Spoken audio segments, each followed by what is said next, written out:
Voici notre dernière incroyable expérience, notre second coil gun extrêmement puissant. On va d'abord commencer par faire quelques tests et à la fin on expliquera comment il fonctionne. Tout le mécanisme qu'on voit ici est nécessaire. Donc on va commencer un rechargement. On appuie sur l'interrupteur qui est ici. La LED indique que l'oscillateur fonctionne. Grâce à cette molette, on peut régler la vitesse de rechargement. Un rechargement lent et plus rapide. Le voltmètre ici indique le nombre de volts accumulés dans les condensateurs. Et ici, on voit la consommation sur le transformateur 12 volts. Ça consomme environ 400 mA. À partir du moment où la tension devient dangereuse, l'ampoule néon aussi s'allume. Et ici, on a la détente. Le chargement prend moins de 30 secondes. Là, elle est chargée vers 200 volts. Donc le maximum de ces deux condensateurs de 200 volts et 680 microfarads. On appuie sur la détente. Et ça lance ce gros clou. Comme on l'a dit, on va faire plein de tests. Par exemple sur cette boule de Noël très légère. Test sur cette boule de Noël rigide attachée sur le sol. Fire! Fire!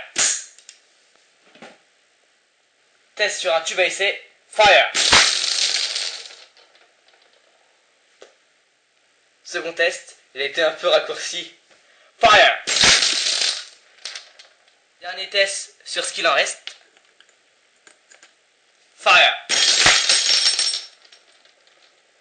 Test sur cette grosse palette en bois. Fire! Second test. Fire! Fire! Test sur une feuille de papier. Pas besoin de l'attendre. Fire!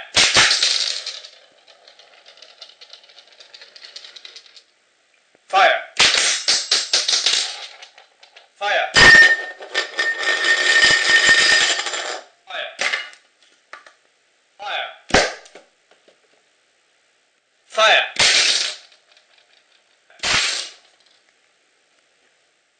Fire!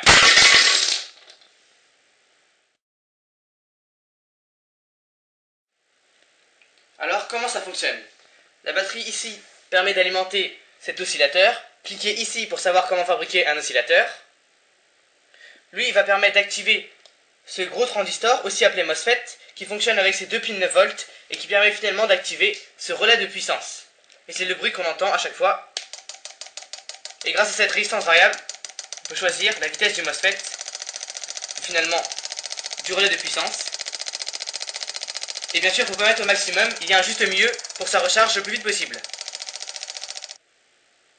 À chaque clic, 12 volts vont être injectés dans le primaire du transformateur et le secondaire va se charger d'une très haute tension de l'ordre de milliers de volts. Et donc, à chaque tic, on a des milliers de volts.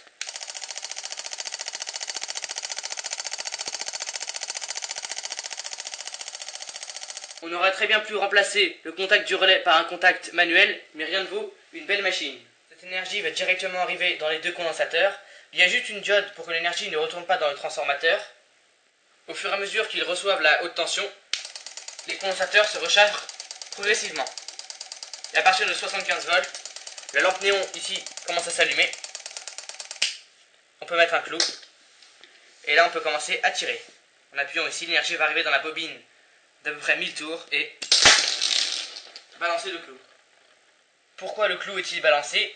Parce que quand on appuie, l'énergie des condensateurs va arriver dans la bobine. Ça va faire un sacré électroaimant qui va attirer le clou magnétique en son centre, puis les condensateurs vont très vite être vidés et elle va garder son mouvement. Regardez.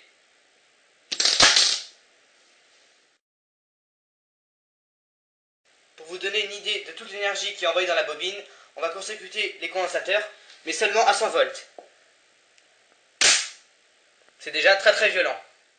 À 150. Et à 180, là, vaut mieux avoir le zoom.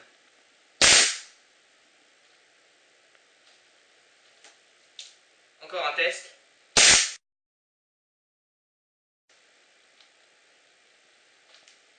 Comme vous pouvez bien le remarquer, le métal du ciseau a giclé sur le coup.